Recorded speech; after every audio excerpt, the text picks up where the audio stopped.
تاریخ کا مطالعہ کرنے والے اس حقیقت کو بخوبی جانتے ہیں کہ یزید وہ حکمران تھا کہ جو اسلام کے شاعر، اسلام کے اصول، اسلام کے قواعد ان کی نہ صرف مخالفت کرتا تھا بلکہ ان کا تمسخر کیا کرتا تھا۔ امیر معاویہ کے دنیا سے چلے جانے کے بعد جب یزید مسند خلافت پر بیٹھا تو مدینہ کا گورنر اس کا چچیرا بھائی تھا، اس نے کہا کہ حسین سے جبراً بیعت لی جائے۔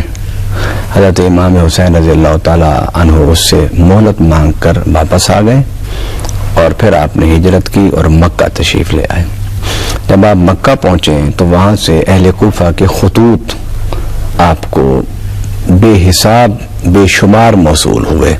جس میں ایک ہی بات تھی کہ حسین وہ دین جس کے لیے آپ کے نانا نے قربانیاں دی، خون بہایا، ہجرتیں کی، غزوات لڑے، صحابہ کے سینے چھلنی ہوئے، امیر حمزہ کے جگر کو چبایا گیا، وہ نظام زندگی، وہ نظام اسلام، وہ نظام وحی،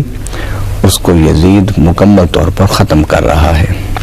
اور وہ کسی چیز کو نہ حلال مانتا ہے نہ کسی چیز کو حرام۔ اس کے نزدیک شریعت مصطفی، شریعت اسلامیہ کی کوئی قدر اور کوئی قیمت نہیں ہے۔